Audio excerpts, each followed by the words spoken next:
Hello, Maddox here, and I'm going to talk about Arrow. Now, Arrow is a TV series that is currently airing in America, and I think we get it over here. I'm not too sure. I've been watching it on... Oh no, it must do, because I'm watching it on Sky One, so yeah. Arrow is based on a superhero, Green Arrow, and it's kind of developing a lot of Oliver Queen's life and things that have happened to him. Now, I'm not a huge fan of the original stuff. Well, it's not that I'm a huge fan, it's I haven't read a lot of the original stuff. And I've never really got around to looking at the DC comics or anything, which I really would like to. So my knowledge basically comes from information I've read on the internet, Smallville, things like that. But I've always liked the Green Arrow. I always thought Oliver Queen was a good character, one of those redemption type characters, which I do like, instead of those vengeance kind. And it's actually really good. We're up to episode 9 now, taking a mid-season break. And I'm not going to spoil anything, because that would be essentially pointless. But it's pretty good. The story development has got interesting. More recently than it had been. It seemed to just be going to the same thing all the time, going after one person and going through the list. And I know that's kind of the main arc, but sometimes you want a bit more development about background. One of the main focuses is about what actually happened to Oliver when oh, actually no, I'll go through the main thing of it without ruining the storyline. The concept's meant to be about Oliver's return. He's been away for 5 years because he went on a boating trip with his father and this woman, I think her name is Sarah Lance, I think it is. And he was dating a woman at the time called Laurel Lance, and Sarah was her sister, and he was sleeping with her as well because he was a pretty big douchebag, I suppose the word is. And he basically goes on to this trip with her as well, and his father, and I don't know who the other person was, but there's another person anyway. And basically the yacht ends up sinking due to a storm or bigger things that could be involved, which it's kind of hinted at but hasn't said much. And Oliver was the only, well, Oliver and his father and this other guy were the only survivors on a boat yacht thing.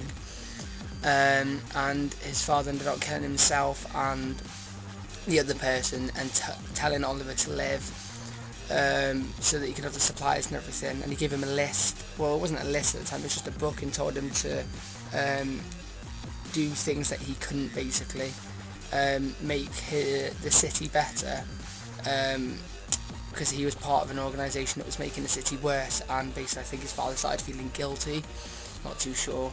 Again, stuff that needs to be arced or focused on, I think. So yeah, he ends up getting onto this island that he finds eventually, and apparently ends up surviving for 5 years.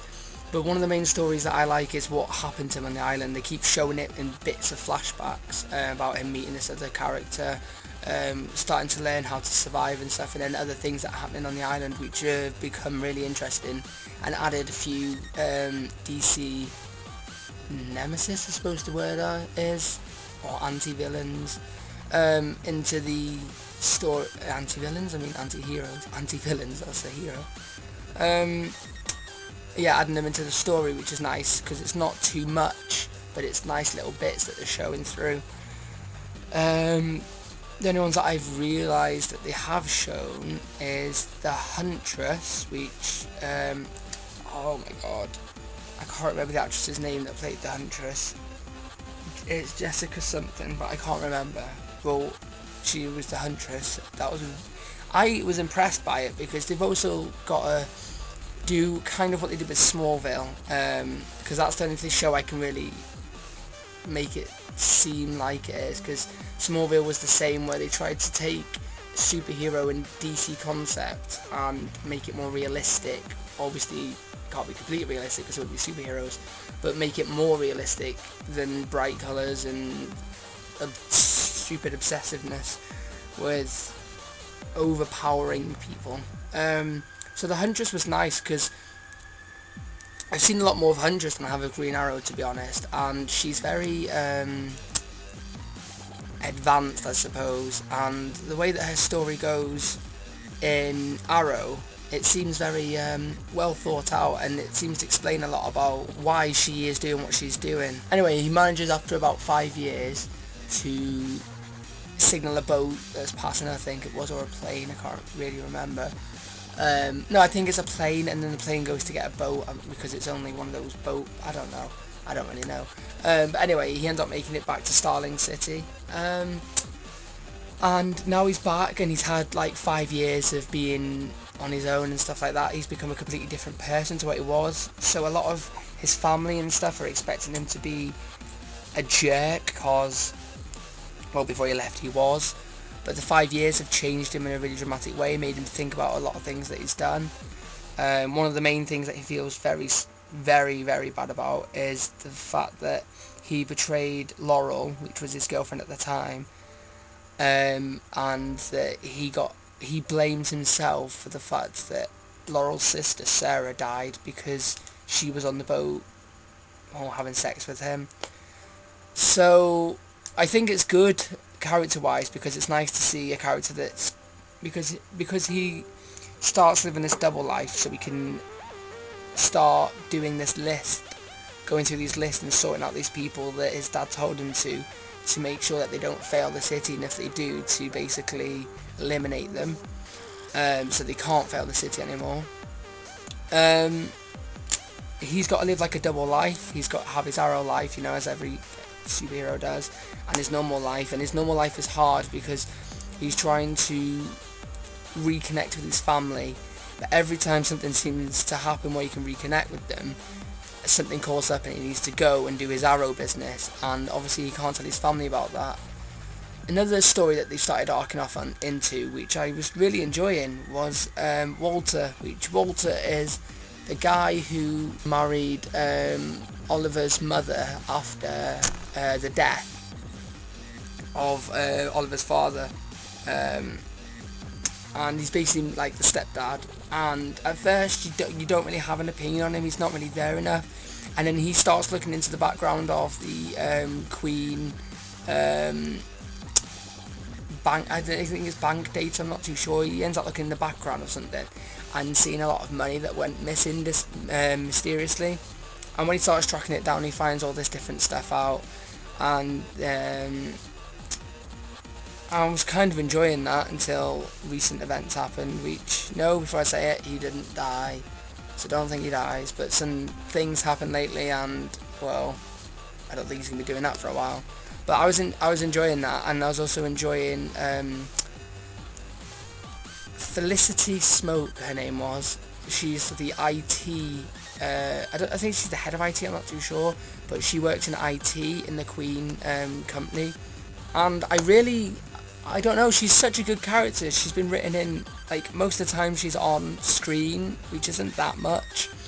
She always seems to have something that makes you laugh or giggle at least. And I like that about characters. The humour that's put into her is really good. So I don't know if I'm going to be seeing more of her or less of her, or if she tries to tell Oliver some stuff, or I'm not too sure how it's going to go. But I cannot wait, to be honest. I'm just annoyed that I've got to wait a whole month now for the bloody mid-season break to be over. But it's only a month. It could be worse. It could be like 6 months, like some shows do. Aside from that, I wanted to talk about the fact that Colton Haynes is going to be in it, which I really am excited for. For those of you that don't know, Colton Haynes is the guy who plays Jackson in Teen Wolf. Now, I freaking adore Teen Wolf. It's like one of my favourite shows, and he's going to be in Arrow as Roy Harper, which, again, DC fans will know who Roy Harper is. Which that will be really interesting to see how they do that. I'm really glad he's going to be in it. I really can't wait for that. Anyway, I've ranted on too much. I just wanted to say that it's Arrow is a really good show that I've been watching at the moment, and I would definitely say check it out if you've got the time, because it's worth giving it a few watches. I mean, the first episode wasn't that interesting, but once you get to about the third or fourth, you'll know if you really like it or if you really hate it. really like in my case. This camera is awful. My actual camera's broken at the moment. I had it on charge and then dropped it and grabbed it as it was falling, and I think the charger bit inside of the camera snapped, and I have no idea where I can get that fixed, or if it can even be fixed, which is great. That's it. Leave a comment if you want to tell me your personal opinion on Arrow, or anything you're excited about coming into the Arrow thing, and I'll see you soon. EVV.